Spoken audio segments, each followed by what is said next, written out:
Should we start with injuries? Darren, how are you looking ahead of the weekend?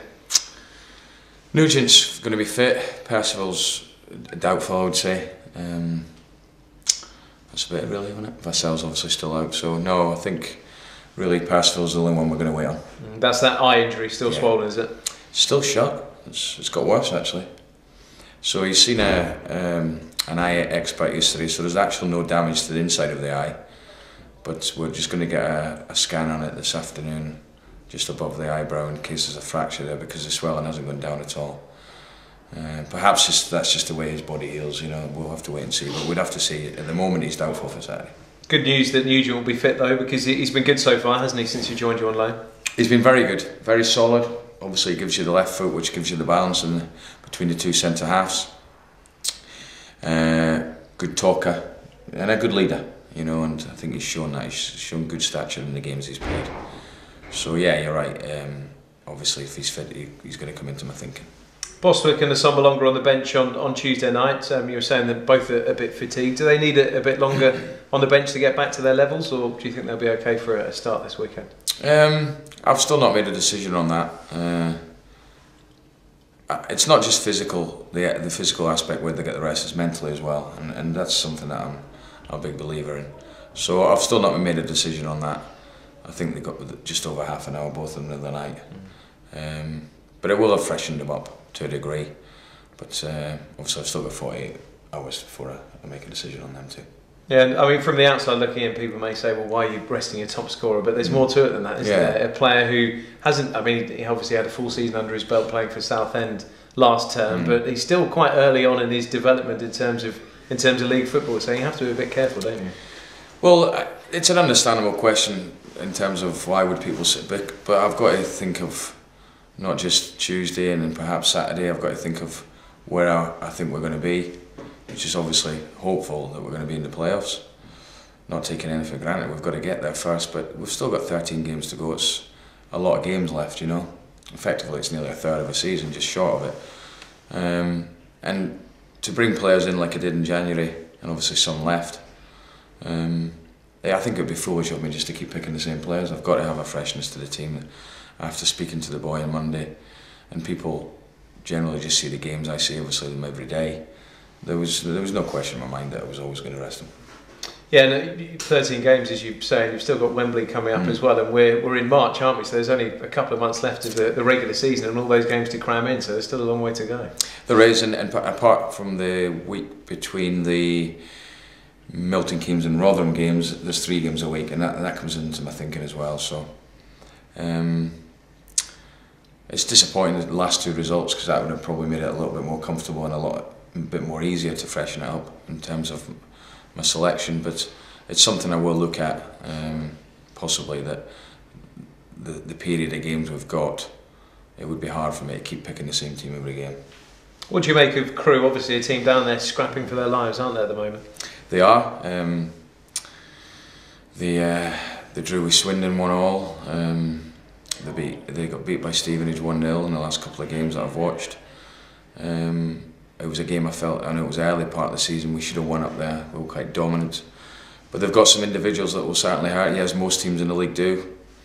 And we've got to be aware of that. And then, like you say, they're fighting for their lives. And also, I have to, you know, continually say it, but it's a point I have to make. Our record against the teams in the lower part of the league's been poor, and that's something that has to change. That's where we've really struggled this season. Yeah, it's strange, isn't it? Is that, do you think, because teams are content, certainly the lower down teams, to sit and say, well, come and break us down? Maybe not. I don't know. I'll be honest, I can't put my finger on it. But it is a consistent stat throughout the season. You can't get away from it, and it's something, especially looking at the home games we've got left, has to change. It really does. And starting Saturday, it has to change. Yeah, look at Crewe's results. They've won 3 of the last 10 games, but they've beaten Port Vale, Sheffield United, the MK Dons as well, illustrating the point that they do have players that can hurt you. They're decent teams, I've just named. Yes, they have got some players, and I think they're not bad away from home. And we'll prepare as we normally do. It's our first game at home for a while. It has helped the pitch to a degree. It's still in a poor condition, but hopefully we get a not bad turnout, because we've not been at home for a while, and make sure we put on a performance. We've got to have energy in the performance. and really we've got to be looking to get the 3 points. I was going to ask you, will the pitch have any say on how you play? Obviously, you want to play, attractive football, don't you? But sometimes the situation, the conditions dictate. Oh, absolutely. I mean, I think that's something that has to come into my thinking. I can't get away from it. It's similar to now with the Crawley one. It's a bit more sandy and a bit drier. But no, we'll have to get on with it. But I would have to, prepare in certain areas of the pitch. We've got to be careful where we're playing the ball and all the rest of it. We want to play the way that we want to play, and everyone knows that. But common sense will really have to come into it, Nick. Really, that's what I'm saying. Could it be a day for patience? I doubt Crewe will come here and try and be expansive and outscore you. Well, I think we have to have patience, but I think we have to have a better tempo. It may be a similar game to Tuesday night where they may sit in and let us have the ball in front of them and look to counter-attack. I don't know how they're going to set up. We'll have to wait and see, but we'll be prepared for whatever way they do it. And we'll show the clips that I've done on Tuesday where we should have been better in certain areas that we'd actually worked on up to that game. But no, I think the players enjoy that side of it in terms of when they see it back and areas that they know they can improve on. They take that on board quite well. Jermaine Anderson involved with the England squad, wasn't he, this week? Great for him. He's been fantastic since he came into the first team, and a proud moment for the club. Yeah, it's great for the boy. He's done great this season, and when any player at the club's recognised by his country, it's a fantastic achievement for the boy and the club. So we both should be proud of that. I believe he did very well, and I'm sure he'll be, a regular in the England setup, or he should be, because he's done very well for us in many games this season and still has a part to play. He's another one that has probably been freshened up enough now and would probably come into my thinking again.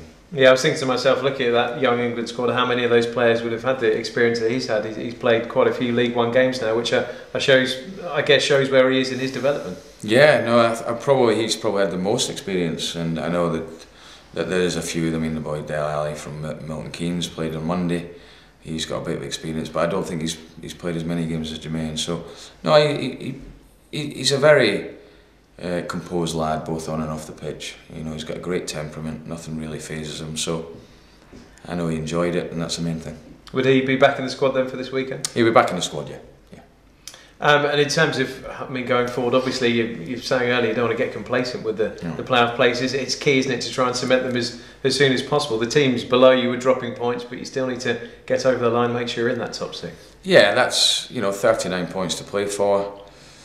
It's just been one of those seasons where it's been very, very inconsistent, and it may be one of those seasons. But the aim is to get out of the league, and we knew the aim at the start of the season. We're not going to achieve that, but the aim is still to get out of the league. So it's an important part of the season. It's the most important part of the season, and we've got to make sure we're ready for it and make sure we get enough points to stay in there. We talked about players possibly going out on loan, didn't we, last week? And you were saying it's a bit of a risk at the moment, but you thought maybe you'd bring one in order to release one or two. Any news on that you're looking to add? No, not really. I've got to be honest, not really. That may still mean that one or two go out, because there's situations where one or two are out of contract, and I've got to think of them as well in terms of their future careers. So there's one or two that may still go out. One or two not coming out. I wouldn't have thought so, Nick. No.